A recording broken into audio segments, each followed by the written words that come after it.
Hello everyone and welcome back to Magic at the Movies. This is the official podcast of As Yet Untitled, where we talk all things movies, TV shows and anything that takes our fancy that week. I'm your host Joe, and joining me as always is my co-host Robert. Ding dong merrily on high. Is that a Christmas song? That's a Christmas song, yeah. You're going very early. I thought it was But then unanimous. again, so are all the supermarkets. Yeah, mince pies. You know what I was everyone. doing on Monday? I was putting up Christmas chocolate. Yeah. I and saw. Sweets and treats. Yeah. And then I was like, well, I did it because I was asked to do it. Yeah. And I was like, oh, just fuck this.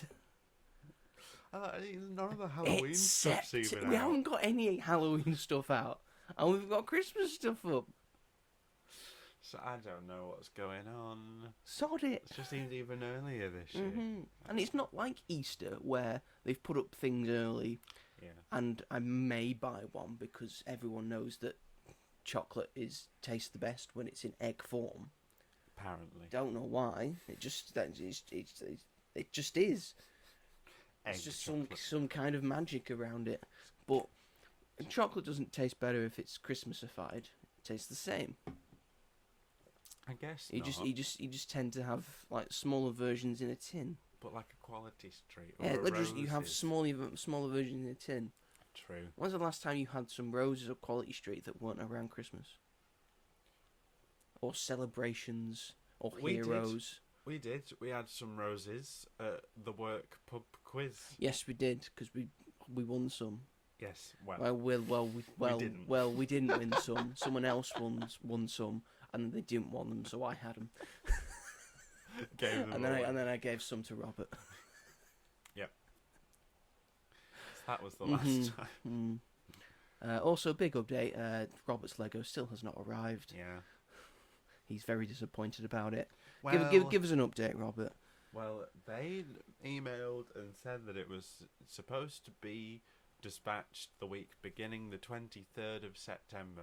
It is currently the Newsflash. 23rd of September. We are recording on Tuesday. Yes. And that is not the start of the start week. of the week. So unless they mean next year, Maybe it's next year, Robert. I'm not happy about it because I do think it's kind of unacceptable to be like, oh, pre-order it for this day. Very For unprofessional. them to just delay it. Apparently, it's like got something to do with Legos as well. Like it's Lego's fault. But then tell us, like, give us proper updates. We've only had 2 updates since I ordered it, and it should have been here 23 days ago. So if I don't see anything by the end of this week, I'm going to email the hell out of them. And if there's no like update or any progress, then I'm just going to ask for my money back because I'm fed up of waiting for it. And I could just go into like Smith's Toy Superstore and just grab a box. Just if grab I really a box of wanted them, to. yeah. So I might end up doing that if they don't end up delivering when they said. On their website it says that they're available from the 15th of October, but that is not what they promised in the first place, and it's not what they've been saying on their emails.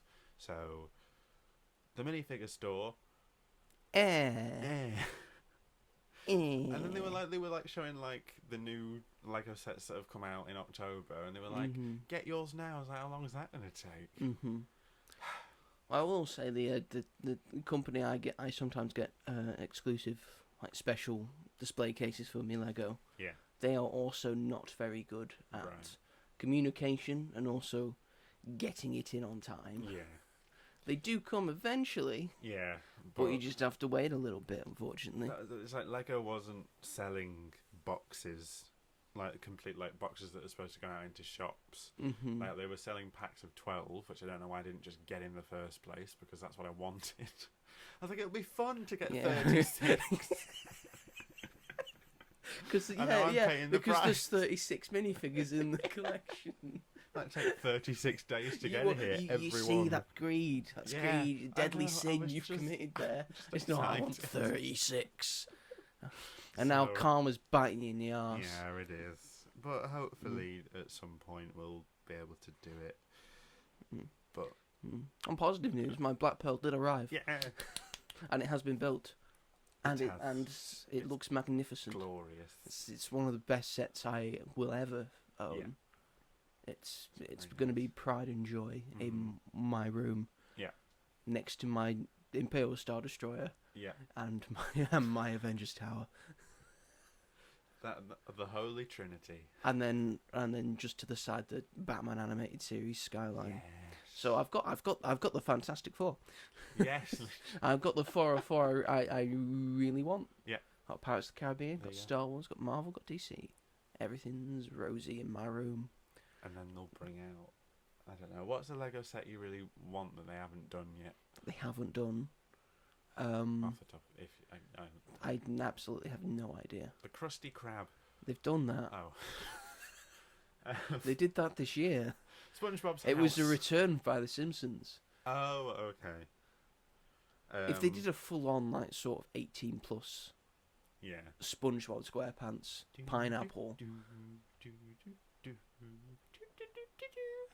Are you doing the credits? Okay. That's confused me for a second there. It's like, that's not the SpongeBob theme. But oh no, you doing the credits theme. They've done everything for Harry Potter. I don't know why they keep making. And they keep sets, making the because same the sets. It is, Yeah, isn't it? Same sets, yeah. It's ridiculous. They need to stop doing Harry Potter, I think. Yeah. Harry Potter needs a break. They've done everything. I know they can. sell, but you need a break from it. But do they sell? Who wants? They do like, sell. the same set again. I remember when that new wave came out in 2018. I was like, I'm gonna get every single Will ya? set. Will ya? I did it the No. first wave Uh-huh. of like whatever they brought out then, but apart from that, See, if you continued, all of those sets would have built up to a big place scale. yeah, Hogwarts. it would have. Mm. But fun story. Now you got have to the wait for like Hogwarts. another like 5 years until Yeah, these do it new again. ones do it. I bought the Great Hall set. Mm-hmm. It's quite a big one. Yeah. For Hogwarts. And the day I finished it, we were getting a new fridge, and it was on the floor like to the side, and my mum was like, "Careful of that," to the delivery man, Mhm. and he stepped on it and broke it, and like not all the pieces were there because they were like under the sofa and like under the TV, so that was annoying. I got home and my mum was like my mum was like crying because she was like, "You're gonna be so upset," and I was like, "It's only Lego." I would have been so upset. I was upset, but I wasn't crying over it. I was like, "Oh my god!" It's not just Lego, Robert. It's not just Lego. It will never just be Lego. That's true. It's a way of life. So they sat in plastic bags, like the pieces of it. And they're still in Oh, plastic okay. bags. You've not rebuilt it. I don't know where they are now. Interesting. I think I've thrown them away. They were just sat in You plastic can't bags. throw away Lego, I Robert. did. Sorry, You can't that's- throw away I Lego. don't always have room for it. It's fair. See how many sets I've got in the box still, just like on a shelf, because I don't have anywhere to put them. And they're all like Harry Potter based. That's why I always find room for sets. Yeah. If I want the set, I need to find room for it first. See, I'm gonna get that Wallace and Gromit one if I have room or not. You know, I will Like, find room for that. yeah. No, there will be room. Yeah, there will There will be room. I will make sure there is room. So I'm excited about that. But So yes, welcome back to Magic at the Movies, everybody. We are going to be covering some films. Robert's seen a film, and I've seen a film that has more to do with the topic we're doing today. Yeah, because yeah. we're going to be focusing on the movies and career of Miss Margot Robbie, who we all love and adore so much because she's just so excellent. and if you don't, I hate you. Mm. Plain and simple. How can you hate Margot Robbie? Yeah, It's literally, just I don't trust really you. good Why stuff. would you? Yeah.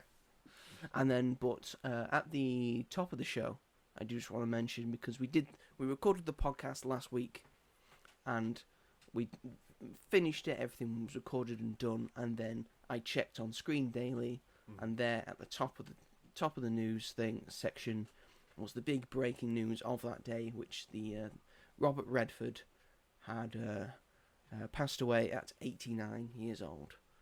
So quite a good innings for him, but Robert Redford, he was just one of the standouts, one of the biggest movie stars that was also an actor as well, an actor's actor. In Hollywood history. He was, and quite frankly, no one displayed heartache and heartthrob at the same time like Robert Redford did. He was a main leading man around the American New Wave period. So in the late 60s and the 70s, he was everywhere. If you look up pictures of Robert Redford from the 70s, you will, like most people say, that's one of the most attractive men I've ever seen in my life.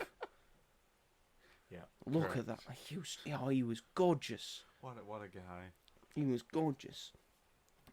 Numerous accolades along his career. He won an Academy Award, a BAFTA, and 5 Golden Globes. Oh my god. He both starred in and directed some incredible movies in his time. I think the most memorable is Butch Cassidy and the Sundance Kid, of which the film festival Sundance was named after, which he created because he wanted more people in cinema, and he knew that you got those people from independent cinema, so he wanted to give a voice to independent cinema. Yeah.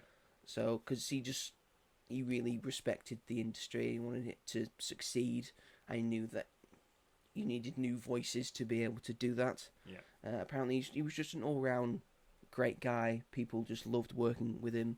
So yes, Butch Cassidy and the Sundance Kid, a memorable film, and now he's reunited with Paul Newman up in heaven. Old Butch and Sundance together again. He was in Out of Africa. I think he also directed that as well. That was also with Meryl Streep as well. I think she won an Oscar for Out of Africa as well.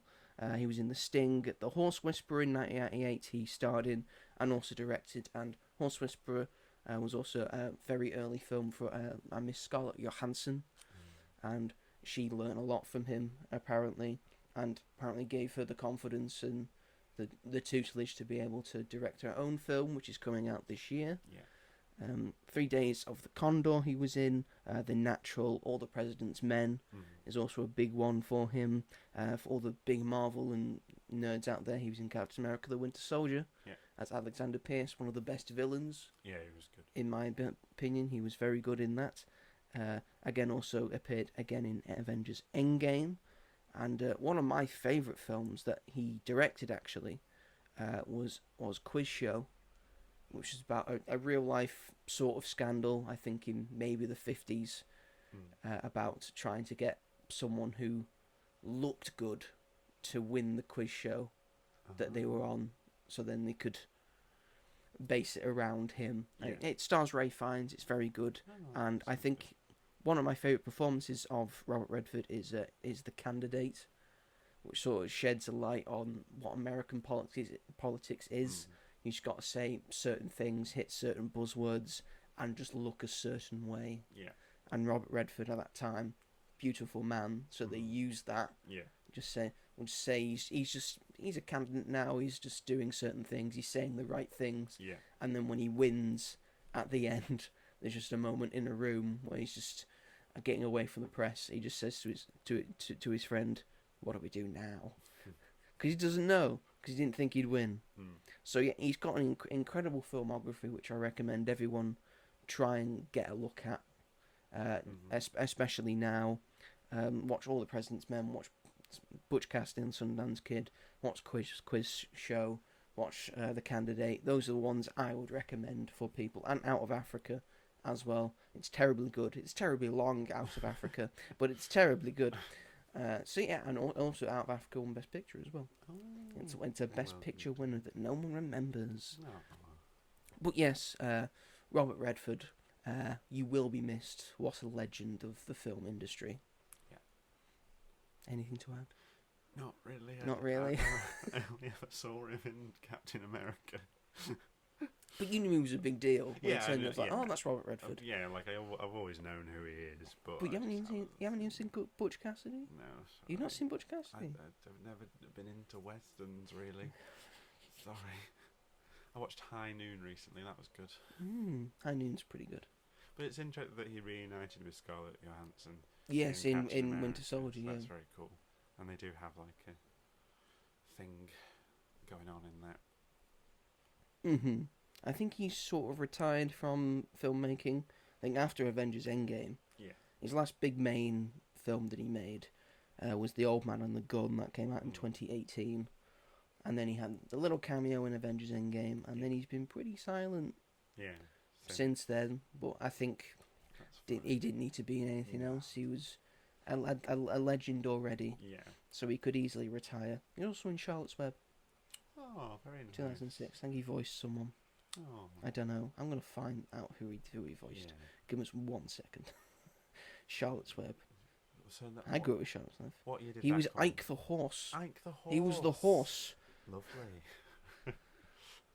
Forget Dakota Fanning was in that. Yeah. Good Fanning. See, I haven't seen that either. Julia Roberts was Charlotte. Julia Roberts was a spider. She was a spider. Oh, who was the pig?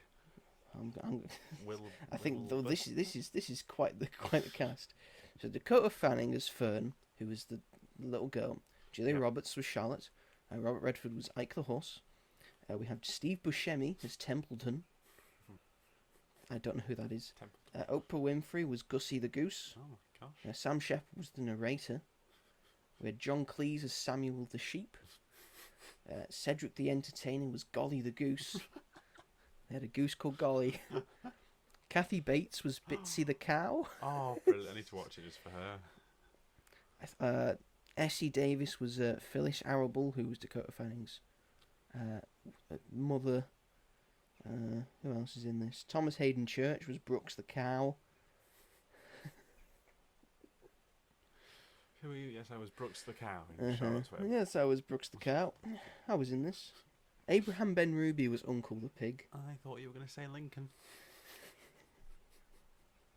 Yes, Abraham Lincoln was voiced the pig. He did it posthumously, just before he died. Ellen Bernstein was in it as well. That name rings a bell. Yeah, she was in On the Waterfront. Okay. Okay. I'll take your word for it. Okay. Some film fan I've got here. But yes, R.I.P. Robert Redford. Yeah. You will be very much missed, and thank you for everything you've done for the film industry. Yeah. But with that being said, shall we move it along to our first actual segment of the show? If you like. Which we start every single episode with. Yep. Which is, Robert... What have you been up to this week? Thank you very much, Robert. Yes, it's the segment of the show. Stop. Stop taking the spotlight. Shush up. Shut up. Shut up. Shut up. Not your turn to talk yet. Sorry, Father. No, we're not going down that route. We've discussed this. Yes, this is the segment of the show where we both talk about what we've been up to this past week, what we plan to be up to in the weeks ahead, whether that's watching a thing, doing a thing, playing a thing, saying a thing, making a thing, all that jazz. So, first off, Robert, we'll start with you. Yeah. What have you been up to this week? Fuck all. Yay! I love it when you feel up to fuck all.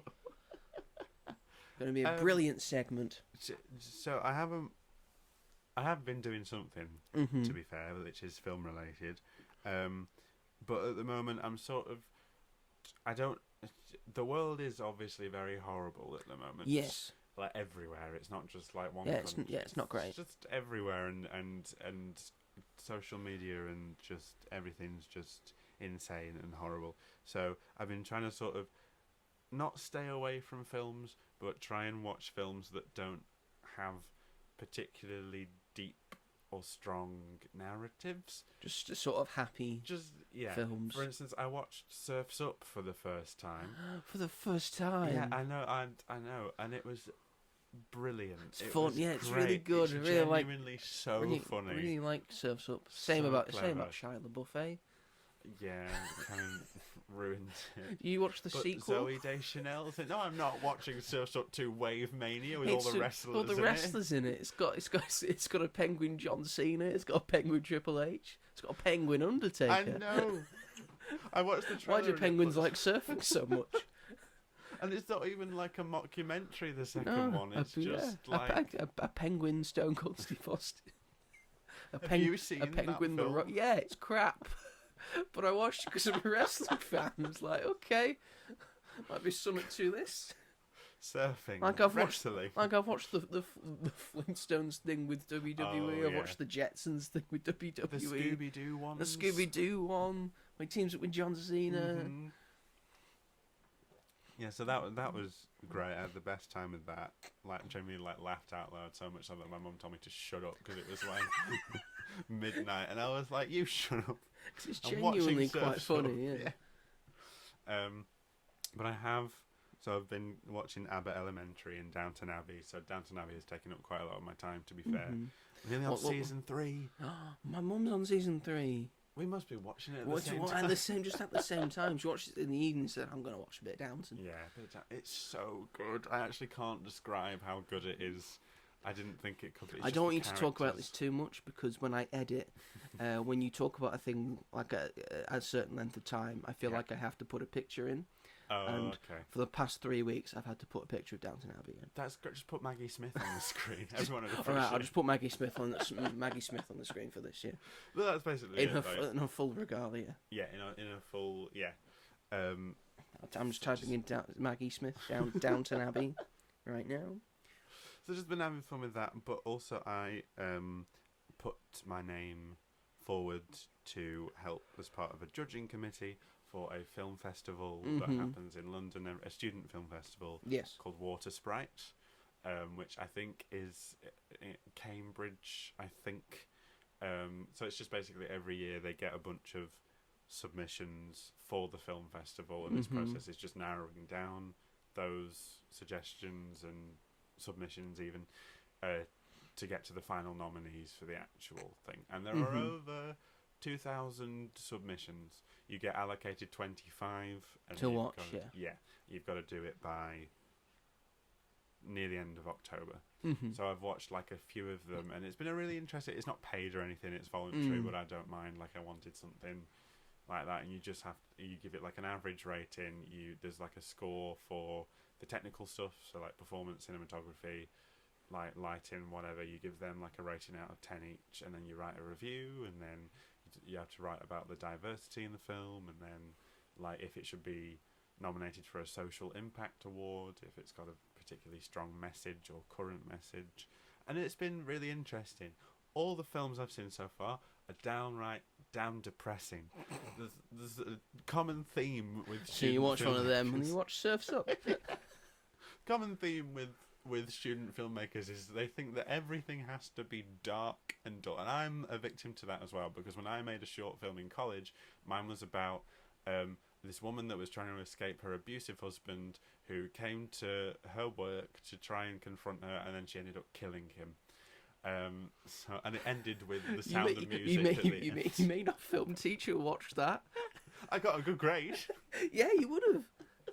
I got an alright grade, and mine had a happy ending.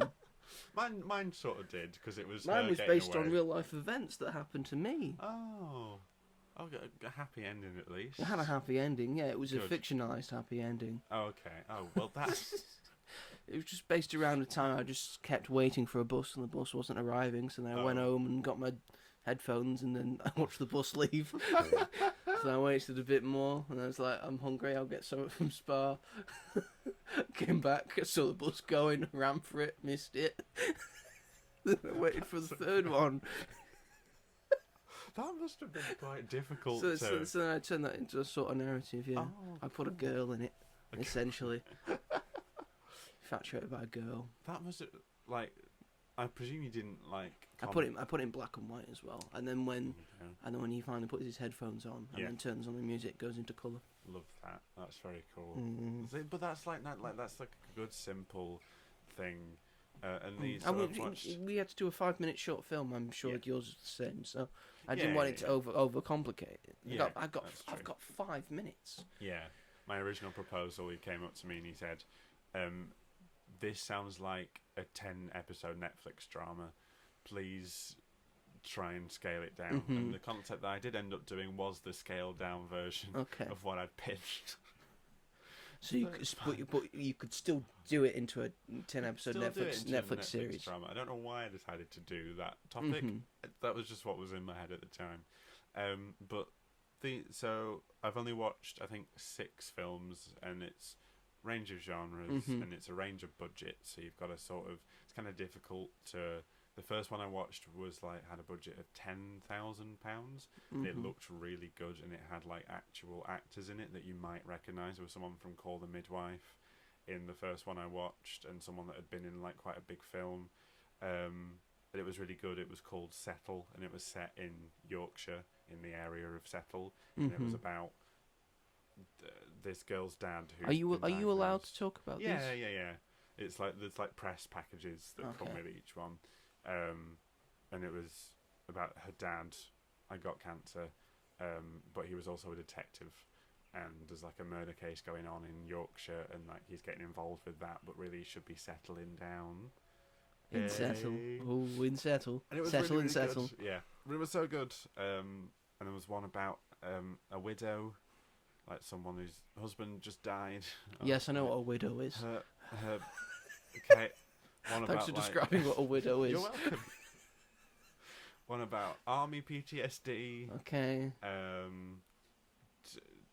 Some experimental ones as well. And there was like a documentary about people who've had near-death experiences and what that's like. Mm-hmm. So quite heavy-handed stuff. But it's been really fun and interesting, and I'm excited to watch the rest of them. But that's sort of... You're hoping one that is at least happy. Yeah, just hoping for one happy short film, or just like a normal romance or something like that. You know, I'd quite like yours. You know, if you wanted to resubmit yours to the film festival, that'd be appreciated. Done out of two. I don't know if I have it. I actually don't think I have it. I think it's on. I think it's either on an old laptop, and then I sent it in. Yeah. Which is. And then asked the college. I don't think they kept it. No, they don't. They don't care. They just have to do it. I'm not one of the ones that he keeps to show as an example of. So yeah, that's basically what I've been doing. Not much, but the world's horrible, so... It seems interesting what you're doing. I mean, I'm really enjoying it, and I'd like to do it more in the future. And I don't mind not being paid for it, because it's just fun to see. You can put these CVs like I've judged films for a festival before. And it's international as well, so that makes it even more interesting, like seeing different types of filmmaking and different people's experiences. So it's been fun. Yeah. So that's me. What about yourself? What about myself? Well, I don't know, really. I really, really, really don't know. I think the main thing I did last week was I finally finished off my first script. Oh, good. I'm at the point where I'm sort of happy with it. Oh, good. And I'm happy to leave it there for now. Yeah. And then I'm going to be gradually working, because I'm also writing a book as well. I know, get me, I'm so literature heavy. So I think I'm going to take a break from screenplay writing for a little bit and write a couple of chapters of that. Yeah. And then I'm going to go back in and write another screenplay, one that's probably a lot more low budget than my first one. Yeah. Which is sort of like more of a passion project. Yeah. It's like, this is a real good story I need to tell, so I need to get it down. Yeah. But it should absolutely not be the first film I pitch to a studio. Okay. How much money have you got? We don't know you. You have no credibility, and yet you want $50 million for this? I want Edgar Wright to direct it. I want to direct it. Okay. Fuck you. I want Edgar Wright to produce it. Could get Edgar Wright to produce it. There you go. So that's the problem with the film industry nowadays. You need like something behind you. You need backing. You need like guarantees that this might make money. You know, so you need actors involved. You need things that maybe you've actually already shot. You need, and I would have to have a lot of stunt people involved with it. I'd need a stunt team and choreographers and all that, and that would cost a little bit of money. Yeah, you know. Yeah. And I mean, I've set it in Preston. Yeah. Because because no films are set in Preston. No, that's very true. From what I can establish, and I just want to have some things that are set in the place that I'm from. Yeah, true. Instead of Manchester, or London, or Scotland, or London, or Liverpool, or London, or somewhere by the coast, or a quaint old cottage in the country, or London. And then a few more Londons. That'll be the thing. It'll be like, this is great. Just one thing. Can we set it in London? Fuck off. No, you don't deserve it if you want to set it in London. I'm taking this to Warner If Brothers. I'm making films, I'm not setting a single one in London. I'm not filming in London. Fair enough. But what if you want a big action sequence on I'll London I'll Eye? film at Elstree. I'll film at Pinewood. There you go. It's technically London, but the thing about soundstage and studios and such. If I want, stuff on the ground outside, it's not going to be London. No. I will set films in like Preston and Blackburn and things in Lancashire, and then Liverpool and Manchester. Yeah. If I say I'm going to a big city, I mean Manchester, the London of the North. Yeah. No, but that makes sense. It's just broadening horizons and showing people that London isn't the only place in the United Kingdom. Yes. So I have a bunch more ideas for scripts and screenplays. I've got one fully written down now. I've got more that I've got like 4 more that I've sort of structured. Okay. And I sort of know the synopsis. I know the name and the synopsis, and this is the structure of the narrative. So we'll go from here to here to here to here to here to here to here to here. Next one, I've already fully done that for it. Right. So I just need to write it. Writing's the hard part. Yeah. Because you got to do dialogue and shit. And Yeah. I've try and make it sound real, like some of the people would actually say. Yeah. And I feel like I've achieved that. Oh, good. You know what? I'll give it to you and you can read it. Oh, good. Yes, please do. I do want to. Because I actually because I wanted to print it out, so I printed it out. I didn't need to print it out, but I printed it out. Well, this is a good to have a physical copy. I got the format's great, format's good. Yeah. I'll get your opinion, and then I'll get the opinion of an actual person who reads screenplays. I just want to know if you. I just want to know if you like it. General if you think it's pretty good. Yeah. That makes sense. And it's an action film, so it's not. They normally say aim for 90 pages. Okay. Because the adage is that a page is a minute. Yeah. So you should aim for about 90 pages. So that's 90 minutes. Yeah. There's a lot of films that don't go off that. Yeah. Because a lot of films these days, not 90 minutes. But mine could be just over 90 minutes. It's also, I've got a lot of action in it. Yeah. And action's hard to stretch out in like word bits.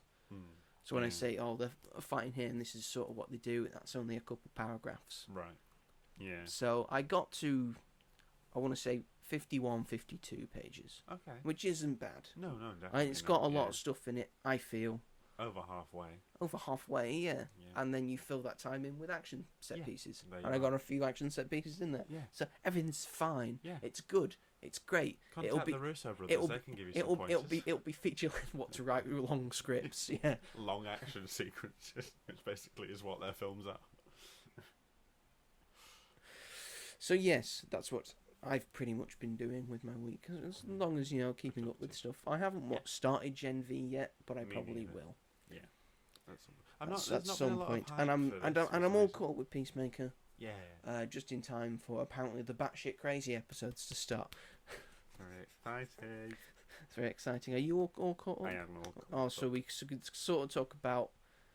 Cause he's like stuck over there now. Yeah. So He's there. what's gonna happen? What is gonna happen? I think we all know what that universe actually is. Yes, because I haven't seen a single black person. Someone was like, "Oh, Adebayo, please don't go over into that other dimension. Please don't." So yeah, that'll be. I am looking forward to it though, because the way it ended. Is Peacemaker racist, or is he not racist? Based on the fact that he's gone to that universe several times now, and he has not noticed that everyone's white. I think he's just perplexed that like everything seems, apart from the terrorist group, but like it just like seems happy. I think he's just blindsided that there's a universe where everything he wants, where he's got his brother back and his dad likes him. His dad and is the girl he wants to end up with. They have a history and. So I think that's it. But once he realises he's obviously not going to stand for it, is he? Unless he turns around and is like, yeah, but... and then I will never watch it again, but they won't do that. Well... Also, it's going to apparently have a big impact on Man of Tomorrow. Yeah. Which comes out in 2 years. Yes. Which I'm so glad that that's moving forward Mm-hmm. like it is, because nowadays it's too long, and he had this whole plan Because it did very well at the box office, Yeah. and people really seem to like it. Yeah. And apparently it's been doing very well on HBO Yeah. Max. And it has a whole section for it. It's a very big thing. So people really like this movie, and if people like a movie, why not make another one? Why wouldn't you make another one? Yeah. I know he had this whole plan. Matt Reeves. Yes. Silly man. But he was going to do The Authority. He still could, but Still we don't could. know That's when. just TBA at the moment. Yeah. A lot of the stuff that he teased isn't in the pipeline like he said it was. I mean, we do have Clayface. So Supergirl has been filmed. It's done. It's ready to be shown next year. Clayface is set to come out next year as well. That's currently filming as we speak. In Liverpool, where they filmed The Batman. Yes. So And is it produced by Matt Reeves? He's got some involvement in it, I believe. But it's not explicitly in that universe. He has said that the Batman, the Matt Reeves Batman, is not in the same universe as the Superman. Which is fine. As the DCU, which But is fine. where We does have Clayface go? Elseworlds thing. Where does We've already Clayface sort go? of seen Clayface in the DCU as well because he's in Creature Commandos. But is that the And same? and if we're going by that, will be the same Clayface. Okay. This is dumb. Sort it out. So the one thing that's really bugging me, how do you have Matt Reeves involved in a project that looks like it would belong in his universe, but actually it's not in his universe, it's in this completely different universe, which doesn't really match the tone of Superman. I don't know. Peacemaker doesn't match the tone of Superman. Peacemaker does, They're but not, matches it more. they're not all going to match the tone of all the they're things. not. That's what James Gunn has But said. Peacemaker makes more sense than Clayface would, I think. I don't know. It's just sort it out. We'll just have to find out. We'll just have to Sort find it out. Do it. And to see. Go. But it would make sense. And yes, there was that sticker on that dumpster of the Batman logo from The Batman.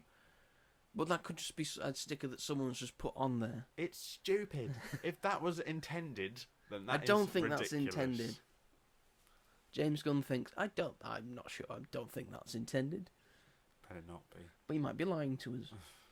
But it would just be because they did the Penguin, and this would be like another one of his rogues gallery getting his own. And people film. really like that universe. Except, so why are they not zoning in on it then? I've been saying this from the start.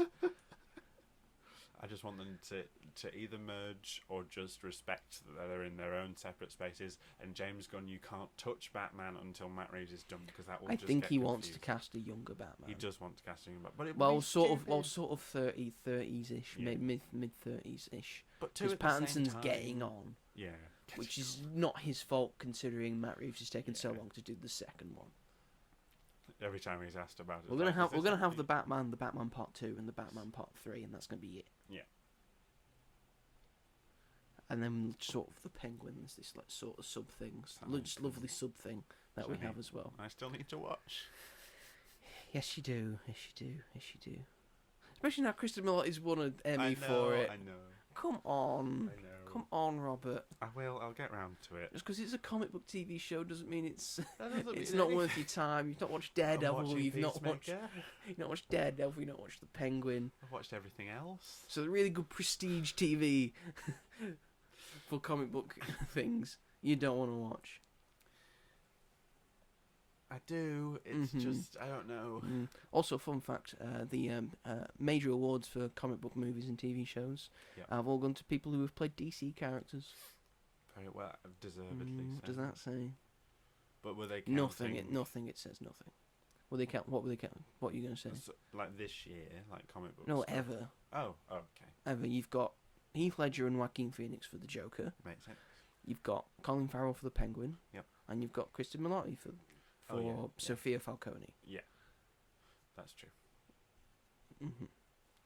But I don't think that takes away all the brilliant performances we've had for Marvel characters. No, definitely not. Like Chris Evans is Captain America. Yeah. That is what Captain America is. He's Yeah. perfectly embodied that character. Mm. I would also like to bring up Hugh Jackman's performance in Logan as well. I think it thoroughly deserved an award. Yep. But no. But you know, what do I we're the know? What do I know? Academy. It's a comic book movie. It's We about like superheroes. Oh no, we like biopics. Biopics and torture porn dramas. Misery porn, even, not torture porn. That's Saw.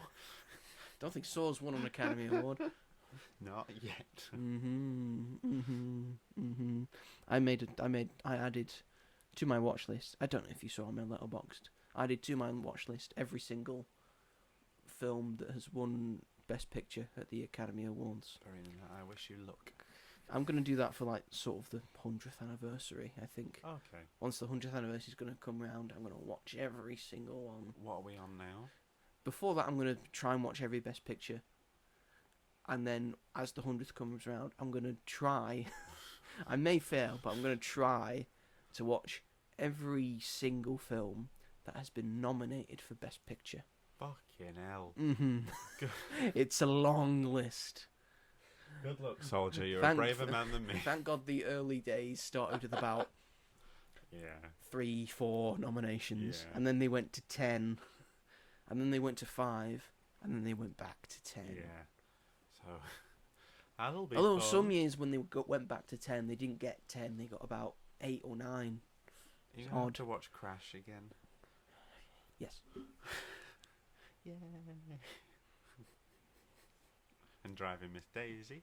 But I do get to watch other films Yeah, that you should have get to been watch a what lot that of should have good won. stuff, yeah. So at the end of it, I can make a video and say, "This is what should have won." Yeah.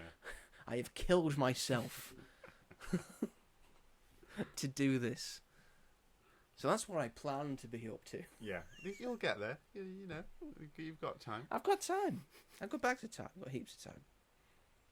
It's where I can find them to watch. Oh, That's God, going to be especially the older ones. Yeah, they might just be free on YouTube. Yeah, that's a good point. Like Wings. Where do I find Wings? First LGBT. That is such a lie. It's not a romantic kiss at all. I've seen the scene. I was like, oh, that's cool. 1927. Nope, wrong. It's also not as good as Sunrise.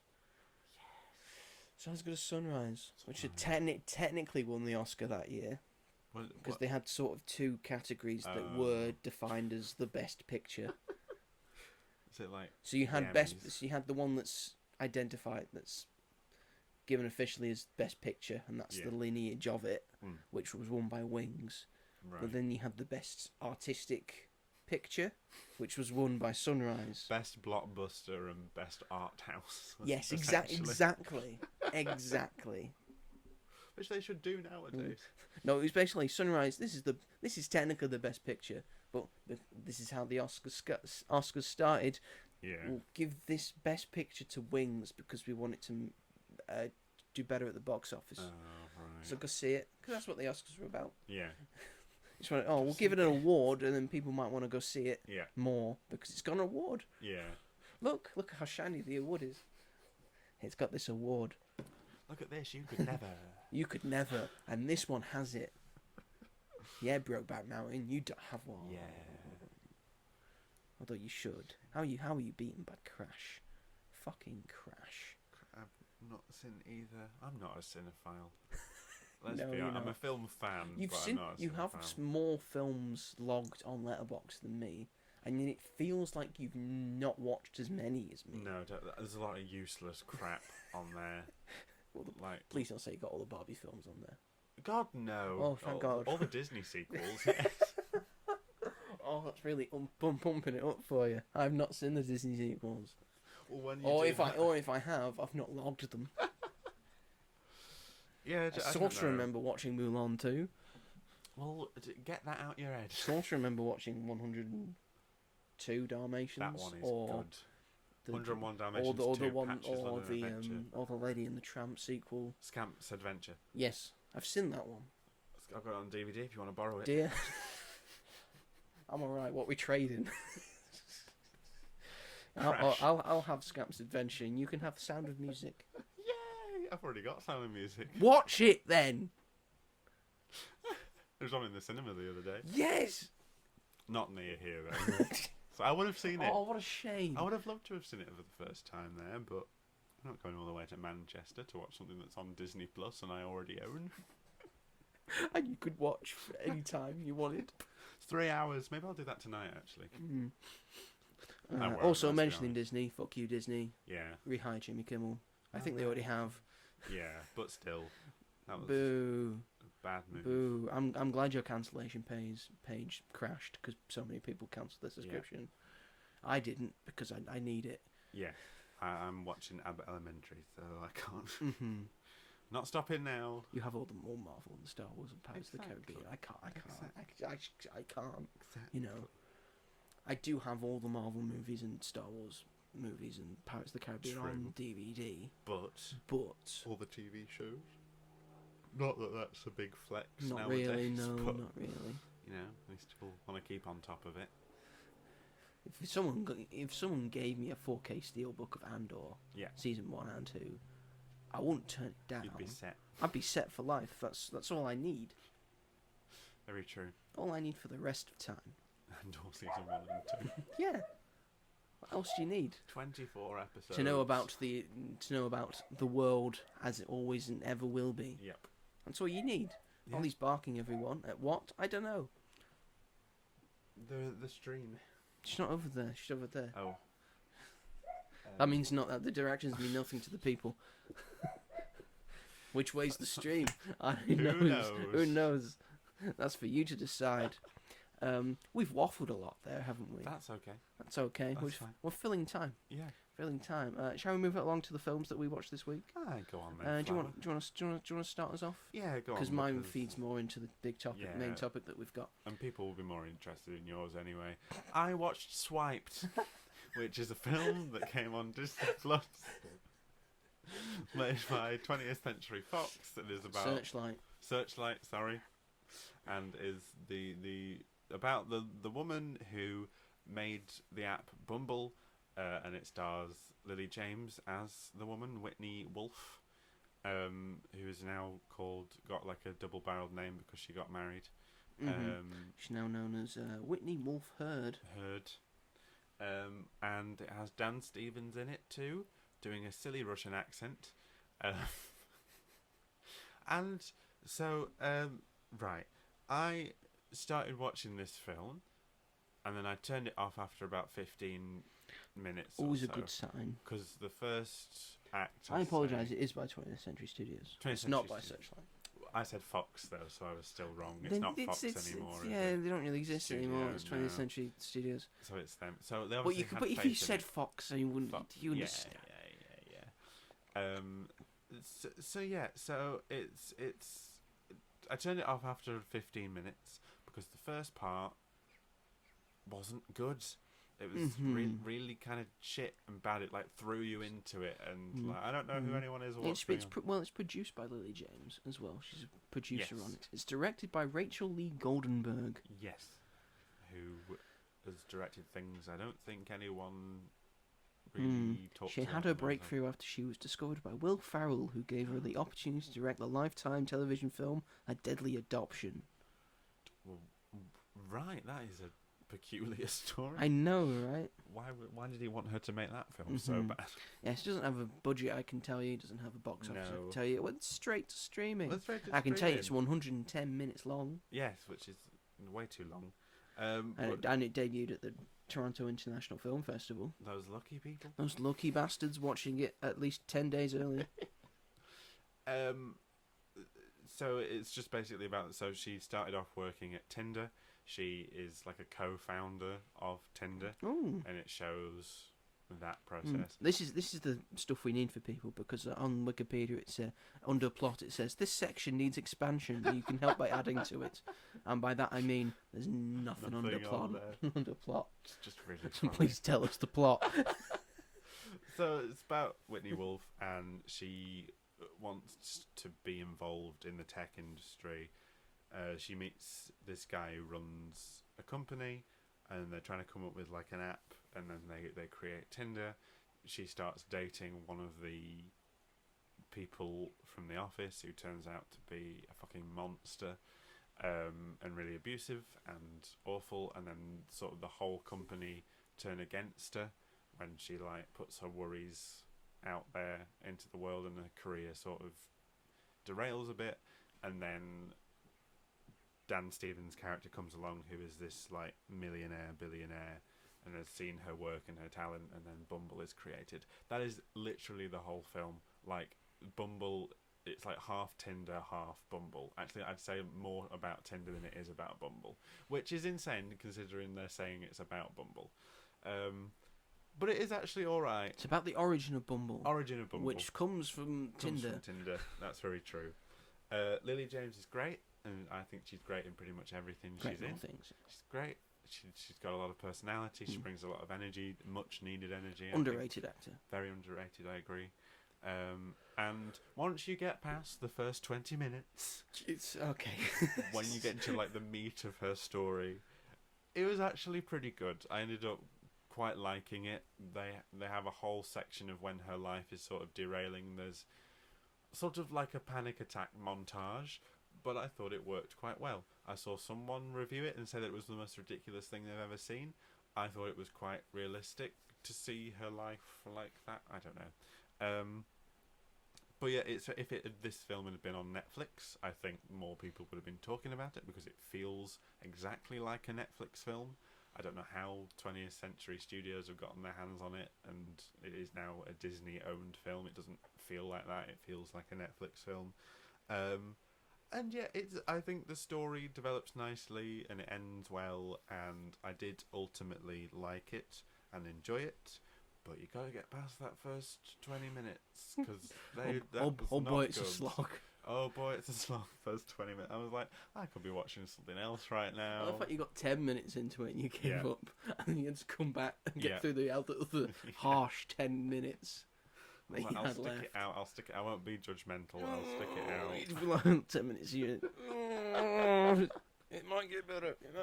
But it just felt so like forced, and it starts with her networking, and it just felt, and like the dialogue just felt so like overproduced and like unrealistic, and I was like, I'm not about this. And then I did come back to it because I looked into it a bit more. I was like, oh, I'm kind of interested to see how this plays out, and it does. I think it does get a lot better, and I did like it. I liked it more than I thought I would initially. And would I recommend it?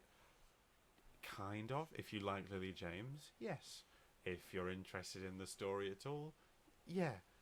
If you're looking just for something new to watch or anything new to watch, I'd say there's other films that you could watch that might be more worth your time. Mm-hmm. But if you have any interest in it at all, give it a whirl. You might end up enjoying it. But it seems that I'm like one of the only people in the world that did watch it, because there is no synopsis for it on Wikipedia. There are a few reviews. And all I could tell you is that it's about the origin of Bumble. Yeah, and now you just told me it isn't really.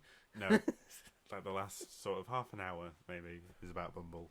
That's 110 minutes long. 110 minutes. It does not need to be 110 minutes long. Could have been a short movie. Yeah. Could have been a short film. Yeah, could have been a short film or a series. It felt like it could have been developed more as a series or like a mini series, done with maybe stronger directing, because it's very generic directing, which is fine. It's a competent film eventually, but so that was Swiped. What a stellar endorsement on DisneyPlus now. On Swiped. Oh, I bet people are getting their subscriptions back just so they can watch Swipe. Good job you've still got it, because that's exactly what we're watching after this. No, it's not. I'm going to watch the first 20 minutes and then I'm going to turn it off. No, because then it'll be on my continue watching. I don't want it on my continue watching. You can take it off. Huh? I can, yeah. Yeah. So that was the film that I saw. And what did you see? Oh, well, what I saw was the big movie of the week that Robert, just couldn't be bothered to watch. Every single week, he just can't be bothered. I have to drag him there and say, you need to watch this now, Robert. I have an excuse. Okay, let's hear it. So we planned, me and some of my friends, to go and see it on the We're Friday talking about A Big Bold Beautiful Journey. It's a beautiful journey. A big bold beautiful journey. A big bold beautiful journey. A big bold beautiful journey. There we go. Man. What? A big bold beautiful man. A big bold beautiful man. A big bold man. A big man. Are there any bald men in it? Not that I can recall. Oh, well, that's Maybe a some shame, balding men. Maybe that's the sequel. Mm-hmm. So, me and my friends had planned we were going to go to the new Wagamama's that was in town, and then we were going to go to the cinema to see it on the day it came out, right? And then I saw them before that, and I was like, oh, are we still on for Friday? And they were like, oh, shit, I forgot about that. Can we move it to next Thursday instead? And I was like, okay. And then it turns out one of those friends has already been to see it. She went to see it on the Friday with her boyfriend. Traitorous friends you've got there, Robert. So I was like, I wanted to see that. You can't trust them. Can't trust them. And I didn't, and I don't know why I didn't go and see it with them, because I wasn't doing anything. And I usually go to the cinema with them. Just at home. I was just at home. And I really wanted to see it. Even worse for Literally. You could have seen it. I You could did have seen fuck it. all. And yeah. I was looking Oh my forward to it. God. And now I've got to wait until later this week. So yeah, I'm sorry. But I didn't want to see it twice because the reviews were bad. So. But we're making our friend see it twice. Wow. And she quite liked it, so that's good at least. And you know what? I quite liked it as well. Good. So yes, we've got a Big, Bold, Beautiful Journey. It's quite a mouthful for a title. But it makes sense for the film. It stars Margot Robbie and Colin Farrell. The two big main ones. Two big, beautiful people. It's directed by Kogo Nada. Yes, me neither. He's directed, like, I think quite like artsy films. Yes, this film's very like he's from the artsy base thing. 'Cause it's very artsy in a beautiful way. Beautiful. Yes, it stars Margot Robbie, Colin Farrell, also Kevin Kline and Phoebe Waller-Bridge are also in it.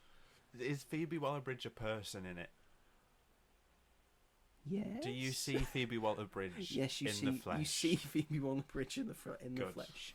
She's actually in a film. Okay, I'm glad. She's in something. Yes, she's not a droid like in Star Wars. Rather than getting lots of money to say that she's going to do a thing and then doesn't do a thing. Yeah. She wasn't Indiana Jones, though. She was in Indiana Jones, yes. It had a budget of $45 million, which seems like quite a lot for what you see in this film. I was going to say, that's a lot. And it currently has a box office of $8 million. Ding, ding, ding. Yes, we got a winner. We have a winner here, folks. What the fuck is happening? It's a bad year. It's a bad year. Bad year for cinema, bad year for movies. Yeah. Bad year for people just giving some a go, you know. Downton Abbey give it a 3 go. did better in its second weekend than that did in its first. Makes no sense. I don't know what's going on. Makes no sense. People don't understand what cinema is anymore. But I don't get it. Like new, like kind of like romance film You with ask, Margot Robbie. yeah, and Colin Farrell. you ask for new original stuff, Yes. and then you don't go and see the new original stuff. This is a new original thing with two people that people know and Barbie. really like. Barbie And the Penguin. The Penguin. All the other things they've been in that people know. Yes. And Colin Farrell just gets to be Irish in this. Yeah. Margot That's Robbie alright. doesn't get to be Australian. But, Oh. you know. That's a shame. Yeah, she's just American. Oh. You have to have one American. It's based in America. Oh, okay. Fair enough. Mm-hmm. So yes, this was quite a big, bold, beautiful journey in sort of a cinematic way. Okay. I think it looks stunning throughout.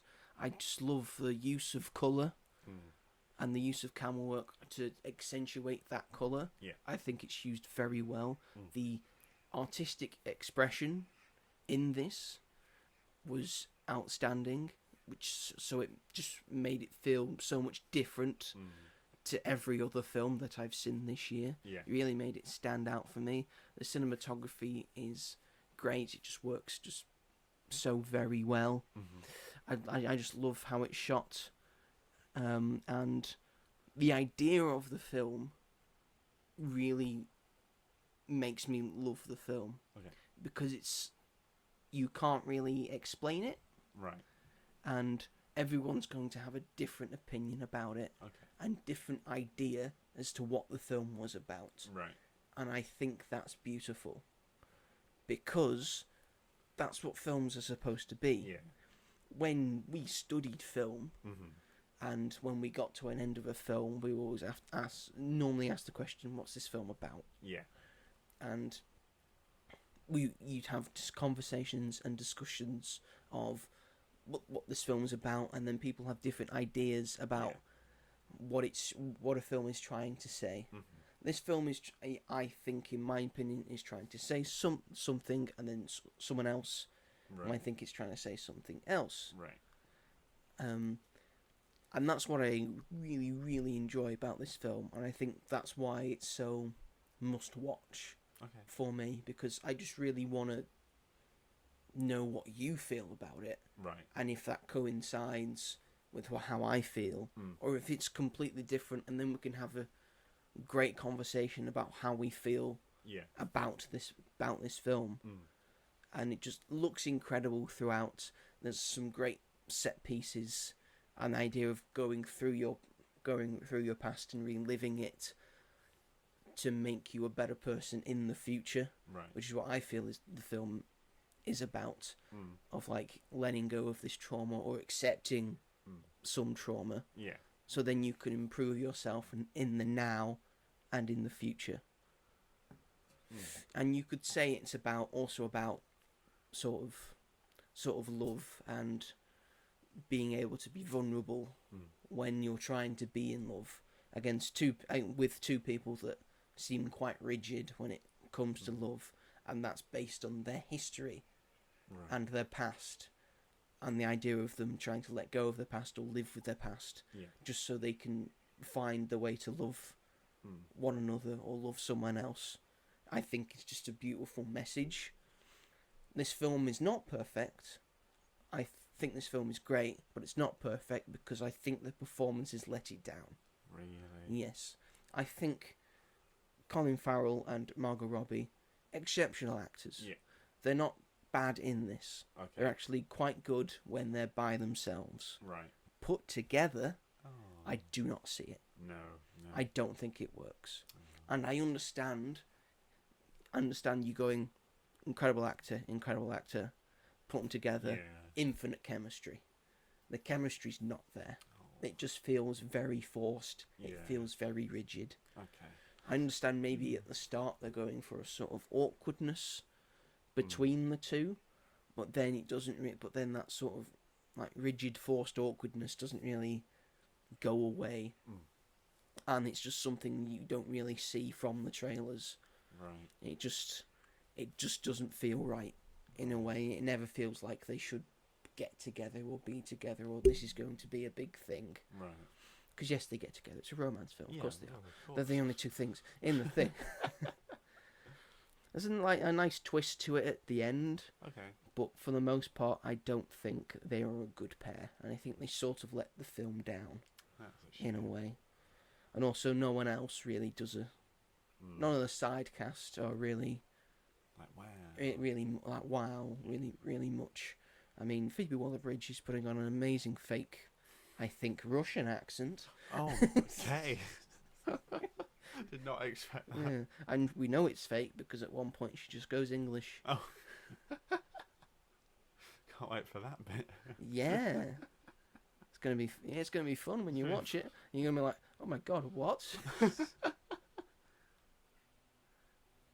Yes, but none of the performances really stand out. I think just the idea of the film and the making of the film, the technical aspects, the use of artistic license, the use of just trying to be different. Yeah. I think what really makes this film. And you can put performances aside, because I think that's probably what you're there for. Yeah. In a way. I've hit my mic again. I keep hitting this mic. I don't hate it. I do not hate you. I just want to make that clear. Seems to be an abuse situation going on here. Fine. Report me. Go on. Sergeant Millcroft. You know what will be here? Just me and no one else. There'll be no evidence. Despite the fact we're recording this. If you're listening to this, I'm in a bunker. Not you, the mic. Oh, okay. Why would you be in a bunker? I don't know, you might have one. I've got a stream, I'll just chop you up into little pieces and dump you into it. Anyway, that's Someone's thought this through. that was a big, bold, beautiful journey. Such a beautiful movie. What a beautiful. What a beautiful thought we ended that off with. Lovely. It was lovely, yeah. Does the film end like that? Is that the twist? Well, someone gets chopped up into little pieces. No, unfortunately not. Oh, maybe next time. Yes, but yes, I thought it was great, and I would love to see and have a talk with you about what you think about it. But with a big, bold, beautiful journey in mind, and because we're both real feminists, we don't want to focus on Colin Farrell today. We want to focus on the real main star of the movie. We're talking about I miss Margot Robbie. Ms. Margot Robbie. Of course. Hobby. Well, Mrs. Margot, whatever the fuck she's called. Technically Margot Ackley. Oh. Married to Tom Ackley. It's not the same ring, I'm afraid. Yeah, it doesn't. That's why I have a stage name, Margot Robbie. Which is her actual name, by the way. Yes. She's not faked that at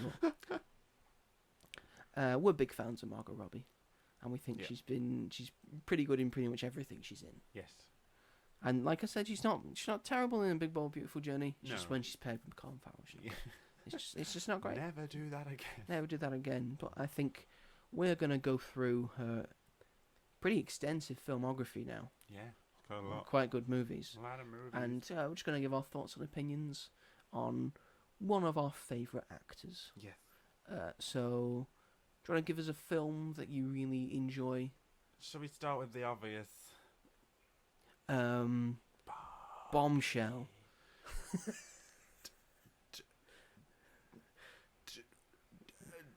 We can come back to that. What about Jennifer Zakira? Who? Or like Dreamland? I've seen Bombshell. It's got a good cast, Bombshell. What about Whiskey Tango Foxtrot?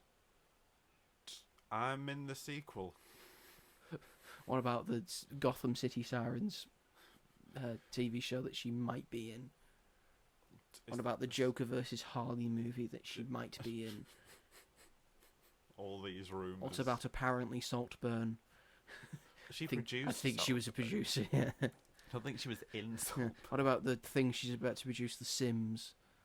Yeah. What about the Tank Girl reboot she's going to be in? Tank Girl? Yeah, she's going to be There's Tank a Girl. reboot? Yeah, there's a reboot of Tank Girl. You ever heard of Tank Girl? No. What about Goodbye Christopher Robin? I've seen that. I love that film. What about Peter Rabbit 2, The Runaway? Yes. Saw that in the And cinema. Peter Rabbit 1. She's in Peter Rabbit 1. She's one of the bunnies. Flopsy Mopsy. She's and Flopsy Cottontail. Mopsy. One of them. I think she's Flopsy. Flopsy. Daisy Ridley's Cottontail, I think. And then there's another one. Is Elizabeth Debicki Mopsy? Maybe. I don't know. I can't remember. It's been a while since Why do we know it's been that? a while since I Why watched do we know who plays Flopsy Mopsy and Cottontail? How do we Peter know Rabbit? Flopsy Mopsy and Cottontail? Because we had a good childhood. We were read Beatrix Potter when we were little. I like those films, and I will stand by Okay. them. Yes, let's start with Barbie. Dance the night away. Fuck the Oscars for not nominating her for Best Actress. Made her sad and depressed. She had all these great outfits at all those award shows, and then she wore black to the Oscars. She's allowed to wear black. She is allowed to wear black, but she wore pink for everything else, and that says something. You do know she would have won an Oscar anyway if it won Best Picture, because she was the producer. Yes, but her performance in it... So she technically was nominated for an Academy Award, don't you? Not her performance, though. She should have been nominated for her performance, because performance is Do you know brilliant. that she wasn't nominated, but Ryan Gosling was? No, they both should have been nominated. 100%. Like, it doesn't. The film needs both of them because they're so good together and separately. Did Ryan Gosling win Critics' Choice I think for it? And he was very confused.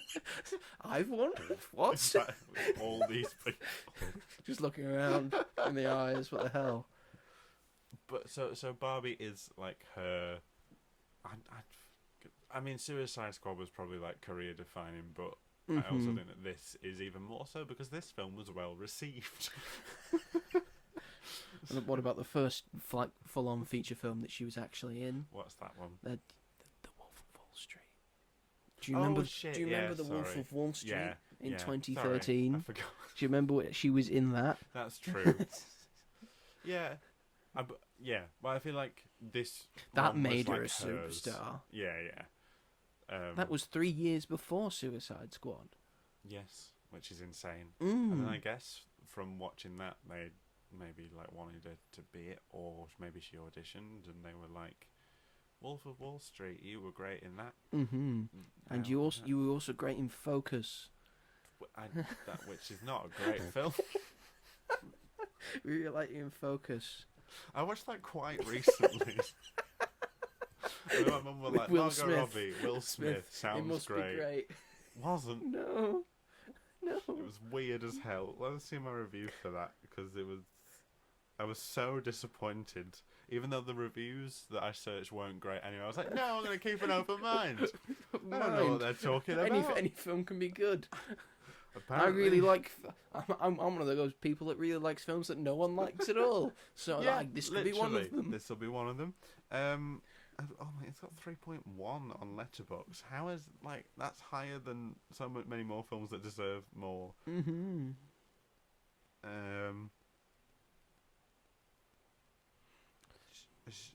Awkward silence. Killed the silence. And for a film so aptly titled Focus, I actually lost it. In all honesty, didn't really care about refocusing. That's the best one.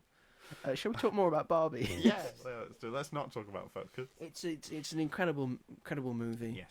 And it's definitely a film that Hollywood is taking the wrong way. Oh, we just need more movies about toys. That's not the thing. You need more films about women. Yes. Made by women. It's like all the messaging and the meaning in it, and then all the executives sat there and was like, yes, more films about toys. Yes.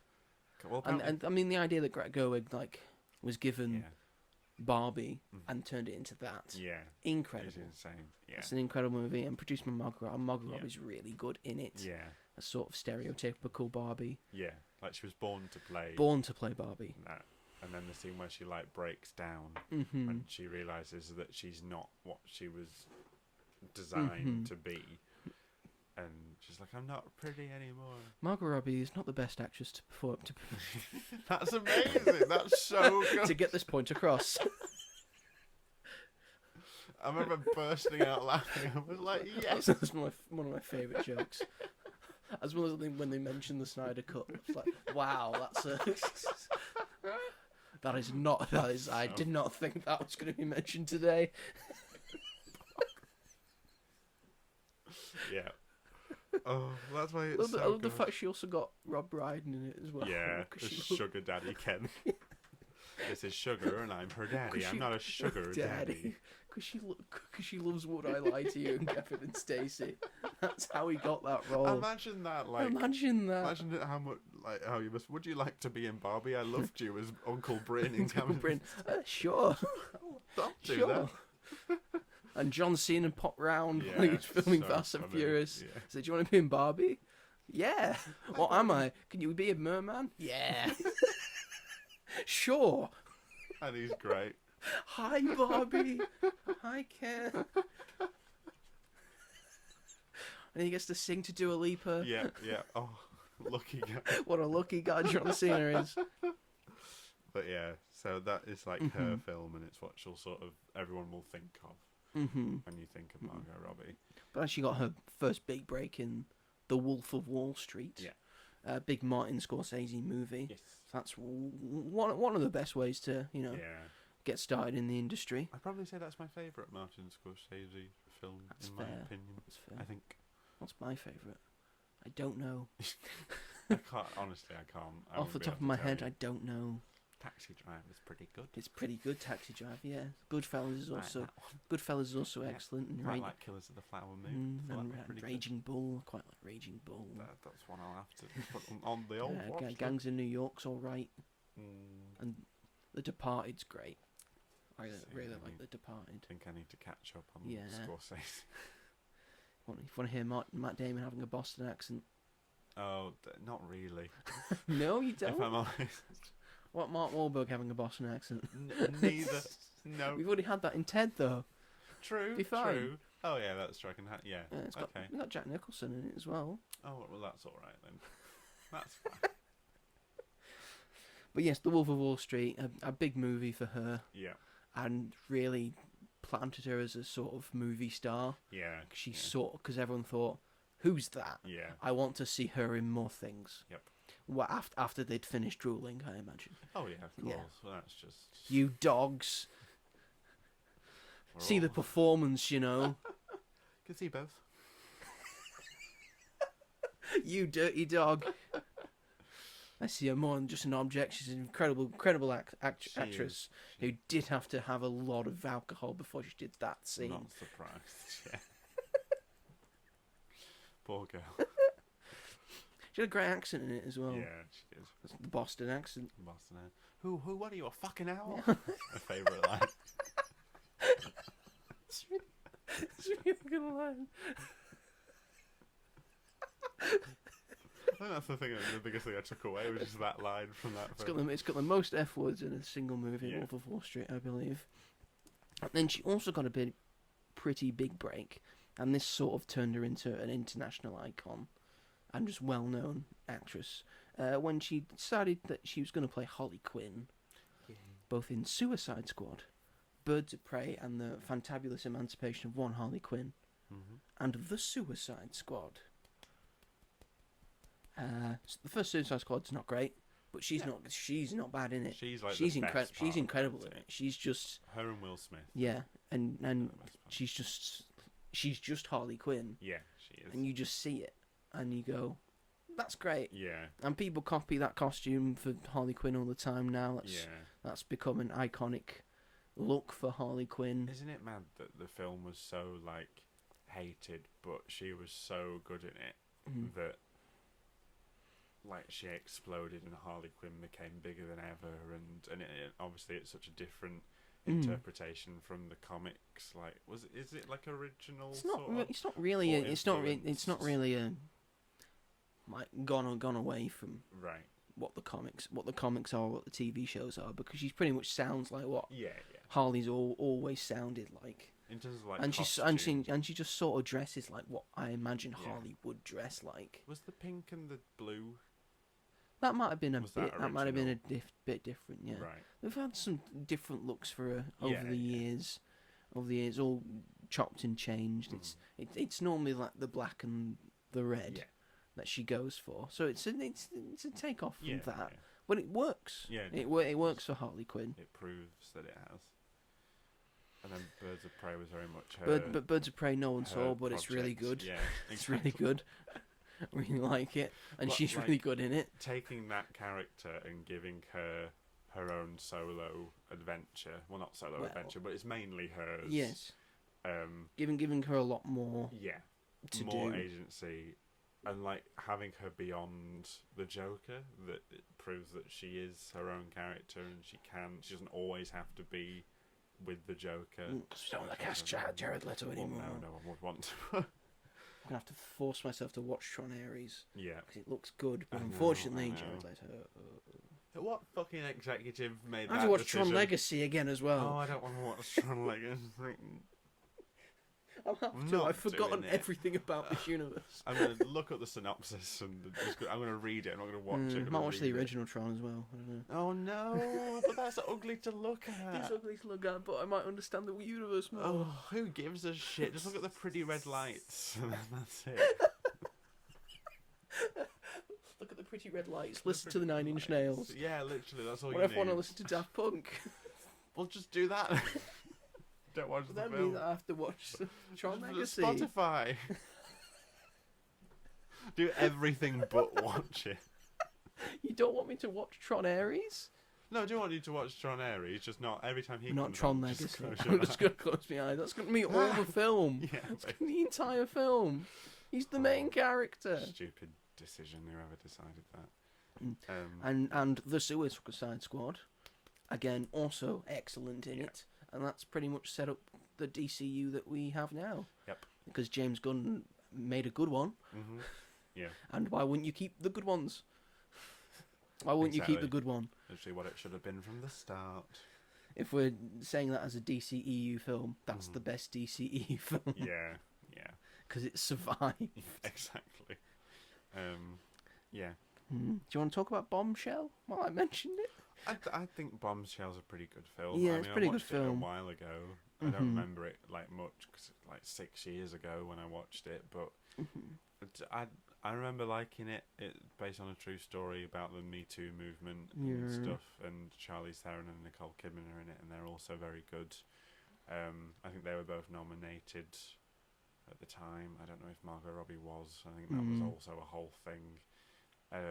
But I remember really liking it. I think I liked it more than most people. Surprise, surprise. Yep, they don't like nominating or giving awards to young people in the Oscars.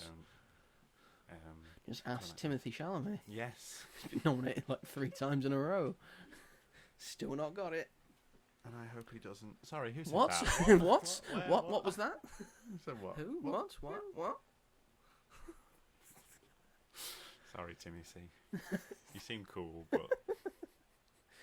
Okay then. Interesting. One of my personal favourites, I think my favourite movie that Margot Robbie is in is Babylon. Ah, yes. A slept-on hit. Yeah. Even by she hit, says by hit, I don't think it didn't make any money. But if you've seen Babylon, I think a lot of people will say 5-10 years down the line, this will be like Shawshank Redemption, in that everyone raves about it and says this is probably one of the greatest movies ever made. Yeah. And I think it is. I think it's of that caliber. It's just such an extraordinary movie. Yeah. I liked it a lot. And she's extraordinary in it. And she throws up in it very violently. Yeah. The only bit I didn't like was Tobey Maguire because I just thought that bit just wasn't needed, and I was like, "What the fuck is going on?" It was funny. It was like, "Oh, Tobey Maguire's here." He's playing a real sicko. A real weirdo. It's very off-putting considering last year he was Spider-Man. No, yeah, I was surprised. I don't really know why it got the backlash that it did. Like, I don't know. It's a weird one. You'd think from looking at it and watching it that it'd be one that would be recognised by all sorts of awards people and cinephiles, but it just wasn't. Like, a lot of cinephiles hate it. People think it's like really pretentious, and I can kind of see what they're saying, but also that doesn't mean that the effort isn't there to make like a genuinely good film. It's Damien Chazelle as well. Did exactly Whiplash and La La Land. It's a bit long. It's long, yeah. But he was given that right because he just made a couple of good films on back to back. Yeah. So he was allowed to make it. I'm happy he did. Yeah. Because it's incredible. It's good. The talkie, like the silent to the talkie. End of silent films to the talkie. It's and that scene where it's like really hot and they're on set and they're like trying to get it right. Scene. So funny. And then it ends so spectacularly. James Chazelle knows how to end a fucking movie. Yeah. Like the end of Whiplash, the end of La La Land, the end of this. It's incredible. He's good. Him watching Singing in the Rain in the theatre. Yes. It all comes flooding back to him, and then just the montage of the entirety of the history of cinema. Yeah. And seeing its progression. That was incredible when I watched it in the cinema for the first time. Doesn't it end with Avatar? It gives me goosebumps. Yeah. He was going Avatar's in it, yeah. Avatar's in it. Like, I mean, it's a masterpiece. Masterpiece from a technical standpoint of how good that film looks, and it's great to see how far we've come. I just don't like the plot or the narrative of any of the characters.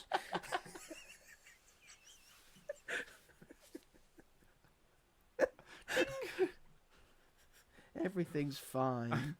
Do you have a Margot Robbie film that you want to talk about?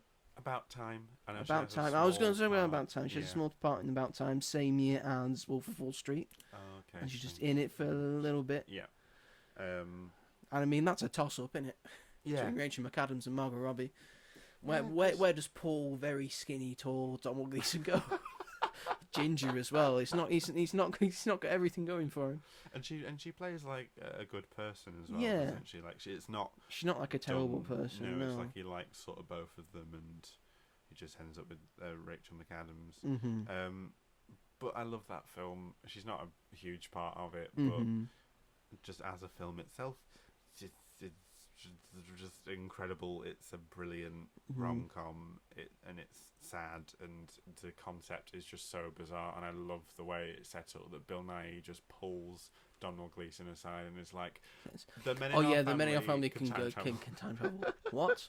Yeah, we just can. Just go into a cupboard, scrunch your finger, brilliant. scrunch your hands into balls, and you can go back in time. And it works so well. It works. Don't know Um, why it works. It just works. I, Tonya, as well. I, Tonya's which is incredible. She's brilliant. incredible. She's great in that. Mary, Queen of Scots. I haven't seen that one. She plays a but very good Queen Elizabeth I. with Saoirse Ronan. With Saoirse Ronan as Mary, Queen of Scots. Yeah, as Mary Queen of Scots. She's also shout out to Margot Robbie in a bubble bath in The Big Short. Yes. Explaining shit. So that's her favourite role because She's just she's just enjoying a bubble bath with some champagne. It's just very easy. It was like probably done in a day. literally. She gets to get all dolled up, look very nice, and then she gets to have a bubble bath. Great, good for her. Yeah, it's fair. Well done. I think the worst film she's ever been in. I don't know if you've seen it, but Amsterdam. I haven't seen it. I've seen the bit where Taylor Swift dies, but which I think is absolutely hilarious. Have you not seen that bit where someone gets shot with a fake bullet and then there's like blood on them and they're like very thing? It looks like a film that was made by committee. Really? It doesn't have any artistic thing to it. It's terrible. Really? And it's made by a terrible person. Who is that terrible person? Mm. Oh, okay. This man. Mm-hmm. Oh, he directed Silver Lining Playbook. Yes, David O. Russell. Don't look him up if you want to know the terrible things he's done. Okay, maybe I'll do that later on. You do that later on, will you? Okay. Yeah, that was one that, like, when it was, I was like, oh, that looks really good, and then I heard from everyone that it was not, so I didn't go and see it. So I'm a fake Taylor Swift fan, guys. She had a cameo in Asteroid City. Yes, she did. Which I didn't understand, but good for her. I understood it. What? Please tell me, because for the past 2 years it just pops in my head sometimes, and I'm really annoyed that I didn't understand what it was trying to say. Because she was his wife, right? And they'd met, and then he's going. It's trying to do a sort of meta commentary on the thing. Okay. Wes Anderson, rein it in. No, Wes Anderson, keep going.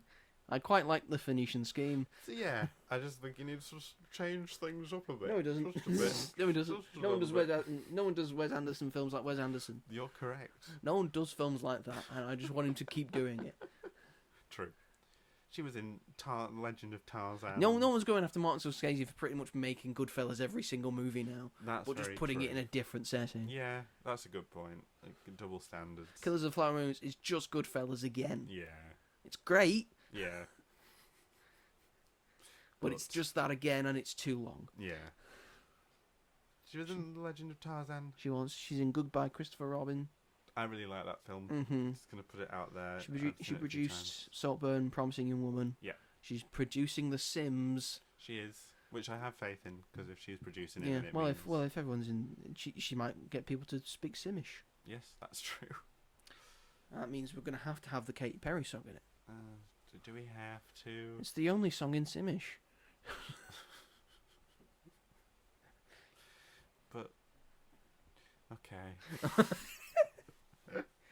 And of course, she's just been in A Big Bold Beautiful Journey, and upcoming film she's going to be in a remake of Wuthering Heights. Yes. With Jacob Elordi. But this is I think getting very unfairly treated, because it is Wuthering Heights, but it's Wuthering Heights in quotation marks. Is it? And okay. if you watch the trailer, the costumes, I haven't seen the trailer. It switches between periods.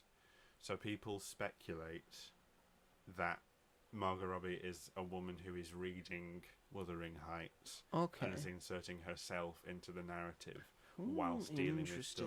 Because everyone was going off on one. Who's this directed by? Emerald Fennell. It's an Emerald Fennell one. So she's produced all her films so far, and she's producing and starring in this one. Mm-hmm. But I'm just like, everyone was so quick to judge because they thought it was like a downright adaptation of the novel, and I was like, it clearly fucking isn't, is it? And everyone just likes to jump to conclusions. Everyone hates Emerald Fennell now because of Saltburn, which I think is an exquisite film. I think that's an incredible film. Exactly. Everyone calm the fuck down. Exactly. Films are meant to be different. They try and do different things. Yeah. Also, we should also mention she was also in the show Pan Am, and Neighbours for quite a bit. Yes, she was. Which I think is where like people in Australia would know her from. Mm-hmm. She did that really cool American Psycho short. She did? Yeah, 3-minute short where she like basically like replicates Oh, okay, yeah. an yeah. American Psycho That's very, scene, yeah, Australian Psycho. Yeah. And there's one that we haven't mentioned, which you're not a huge fan of. She's Once Upon a Time in Hollywood. Yeah, that's why I didn't mention it. Oh. But it's quite a big thing to play Sharon Tate in a Quentin Tarantino film is quite a big deal, with lots of feet. Yes, she just has to get feet out. And they've made a sequel, which is coming to Netflix. So Yeah, The next Adventures year. of Cliff Booth. Yeah, which It's no one not asked directed for. by Tarantino. I didn't ask for it. Nope. I don't care. Don't care. Fuck no. that movie. Fuck that movie that is about nothing. Well, it's a revenge fantasy. No, it's not. Well, she stays alive by the end. Hmm? Sharon Tate stays alive by the end. Okay. That's like the whole point, was to encapsulate that time of Hollywood, and then it was about like a revenge fantasy on Sharon Tate, like keeping her alive, like Inglourious Bastards is a revenge fantasy about Hitler. What happened to Sharon Tate? She got killed by the people like Maya Hawke and Austin Butler. So those people actually did kill her in real life, but the film changes the narrative so that she doesn't die and she stays alive. Right. In the end. Yeah. And she's also... That was the point of the movie, was it? I don't know if the end of I that think movie it was just about was that the point time of the Hollywood. movie. It was about Sharon Tate and the other people. She's barely in it. Can't be know, about but, Sharon like, Tate. But then, like, other actors in It's her about life. fucking Leonardo DiCaprio's character, who just does a sort of summit and then doesn't do anything. Sort of some. Yeah. She's also signed on to do Tim Burton's adaptation of Attack of the 50-Foot Woman. She has, yes. Which I sounds exciting. didn't think was a real thing. I thought that was a made up thing. But, but apparently that's real. 1958 film. It's a remake of that. So that could be quite interesting. It might be. And I think Tim Burton. She does look like the 50-foot woman from the posters I've seen. There you go. And Barbie has that 2001: A Space Odyssey bit It where does, she yeah. stood tall. Tim Burton must have seen that and thought, That's my girl. I have this idea. Let's do Attack of the 50-Foot Woman. That sounds like because Hollywood's got no original ideas anymore. But you didn't even know that film existed until I did, now, yes. so I did know that existed. you just said you didn't. No, I didn't. You thought it was a no, I made-up didn't know thing. the new remake was. Right. I thought it was a made-up thing. The remake. I think this could be pretty cool. I have faith in Tim Burton as a director. I think he's sort of gotten back on track. He is your favourite director. He is my favourite. So we'll see. Like him and Margot Robbie. Mm. Like you can't not see it. I mean, people aren't as up on Beetlejuice as you are. I'm up on Beetlejuice. I know you are. America just saying was people up on aren't. Beetlejuice. Just because they saw it doesn't mean they're up on it. But it was one of the biggest domestic films of Lilo 2024. and Stitch made $1 billion, and we both thought it was fine. Yeah. Or not great. But It's fine to not great. Beetlejuice was a good, solid sequel that could have been a lot worse, and I thought was genuinely very good, and I think showed that he still is a very capable director. That's my opinion, and that's the way it is. He's got his hands on his hips like this, folks, trying to make a defiant super. He's Superman posing at the moment. Superman posing. If Yeah, Superman... 'cause he's trying to make a point. Yes. But yeah, so she's not got too much in the pipeline, I guess. Like Wuthering Heights, that and The She Sims. doesn't need to. At this point in her career, she's made a lot of incredible films. Yes. She's produced a lot of incredible films. Yeah. I think she's going to keep on producing stuff. Mm. I think she's going to appear in a few more films. And then I think she's going to go straight to just being a producer. Yeah. I think I see her going that way. Yeah. Because I think she should do. Because I think a a lot of the productions that she's done are very good, very very promising. More animated stuff. Like I don't know, she just seems like just she would have been Peter in. Rabbit. Just Peter Rabbit. Just Peter Rabbit. She feels like she would have been in like a DreamWorks film or like a Disney. No one wants to cast her. It would seem. No one wants to cast her. Do it. Well, Disney she's got one. accents. She can do voices. She's multi-talented. Very multi-talented. There's that new Hexed film that's coming out from Disney next year. Cast her in. Pardon me. Cast her in that. You dirty boy. I'm sorry. Burping, or just, what was that, having indigestion? Burpy boy. It was a burpy boy. burp. Big burpy boy. Sorry, everyone. It's going a big, bold, beautiful burpy boy Yes. journey. I've watched the hell Say out that, of that. say that 10 times fast. A big, bold, beautiful burpy boy journey. Burpy boy, bold, burpy journey boy. Beautiful. It keeps getting better and better. Yeah. So yes, that's the career of Margot Robbie. We like her. Yeah. She's done a lot of very good stuff. Yeah. She's been, in my opinion, 2 very bad movies, but that's not her fault. Yes. I should think about which ones they were. Yeah. Once Upon a Time in Amsterdam. I mean, she decided to work with David O. Russell, so I guess that's kind of her fault. Yeah. Was he? And I guess at this point you wouldn't really turn down doing a Tarantino. No. Not at the time, especially if you're playing Sharon Tate. I don't think you'd turn that down either. But she's done other stuff. I need to look up who Sharon Tate was, because I'm fuzzy An on actress. Sharon Tate. She's an actress in like the 60s. Sharon Tate. Oh, that's Sharon Tate. Yeah. Oh, okay. Brutally murdered in her home. 9th of August 1969. Yep. And Mikey Madison is in that as well. She doesn't. Mikey Madison, Maya Hawke. Yeah. Sydney Sweeney's in it. Oh shit, yeah. Austin Butler. That's the one I was thinking about. So credit to that film for giving us all of those people. Not Sydney Sweeney though. Well, political views aside, Christy looks good. You can't deny Christy looks good. I haven't seen the trailer because she's in it. But Christy looks good. Who else was in it? Someone else was in it. What's her name? I don't know. I don't know who was in Honey Don't. Margaret Qualley. Margaret Qualley was also in it. Oh, I might see it then. I like Margaret Qualley. No, I was in Once Upon a Time. Margaret Qualley okay. was in it. Okay. Still, I might watch it again. I'm never seeing it again in my life. Never want to see it again. You're not going to watch the sequel. I see enough of it on my TikTok. Oh, yeah. Might watch the sequel if we're going to have to review it. But, It's more than I do. I've still got a tablet for the cast of Charlotte's Web. So that's fun. Next week's episode. Charlotte's Web, a film Robert has not seen, but really wants to now. Yeah. I think that's the show. Is that the I show? think that's the show.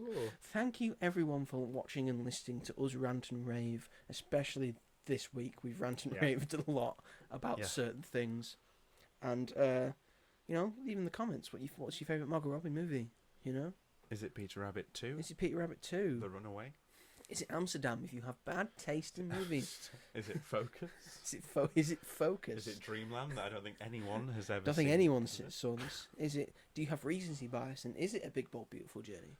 If they remade Bonnie and Clyde... Is it the correct answer, She'd which be is great. either probably Babylon or Barbie?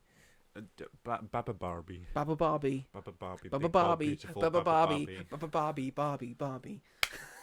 Yeah. What weird. Yes, thank you everyone for watching and listening. Yeah. If you are watching this on the YouTube, feel free to like this episode, subscribe to As Yet Untitled, and then push the bell notification so you never miss an episode of this podcast. You can also look at the playlist for the greatest things of all time, and also various film reviews that I've done for various movies. I have a recent one out for A Big Bold Beautiful Journey, and not Swiped. I have not seen Swiped. You want to know about Swiped? It's only on this podcast or on Robert's Instagram, I guess. Yeah, go watch it. Yeah. Yeah, he says go watch it. If you have nothing else to do. What a stellar endorsement that is. Yeah. Anyway, if they want to listen to this, Robert, on a podcast catcher of choice, where can they listen to this podcast? Well, they could watch it on Spotify. Watch it on Spotify. No. They could listen to it on Spotify. They could watch and listen on YouTube, kind of. We have to say YouTube. I did the YouTube thing. You never do the YouTube That's thing. where I was getting confused. You do the podcast things. Say the podcasts. They can listen on Spotify. Yes. Amazon Music, Uh-huh. Apple Podcasts, Yes. Sony Music, or Podcast. We don't know which is the actual title, or anywhere else you may get your podcasts. You did very well this week. Thank you. You did very, very well. That's Thank you. probably the best one you've ever done. Thank you. I said sarcastically. Thank you.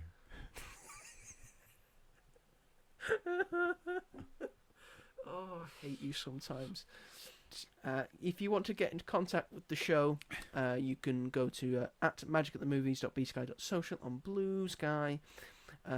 We are also on Instagram. I am at TheMightyJoe888 on Instagram. Robert is robghall on Instagram. He said that very ominously. It's not dark on there. It's actually quite lovely and bright on his Instagram. Well, there's nothing on there in terms of posts. You have to look at my Instagram stories. See, that's what I talk about. Yeah. Thank you, Joe. You're welcome. Take a fucking compliment, why don't you? All this back and forth. I physically can't. Sometimes it's not needed, you know. Sometimes it just bounces off me. Yeah, you've got nice hair. I don't know. That's such a lie. Your ears are okay. All right, I'll take that. Thanks. So you take a sort of mediocre compliment. Yeah. Because I am mediocre, so it makes sense. Oh, don't put yourself down, Robert. So yes, that's if you want to, leave a comment, have a question, say like a thing, dislike a thing, want us to cover a thing on the podcast, we will do so. That is the show. Next week it should be One Battle After Another. One battle after another, boy. By Paul Thomas Anderson, is it? Yes, I think so. I think so. Yes.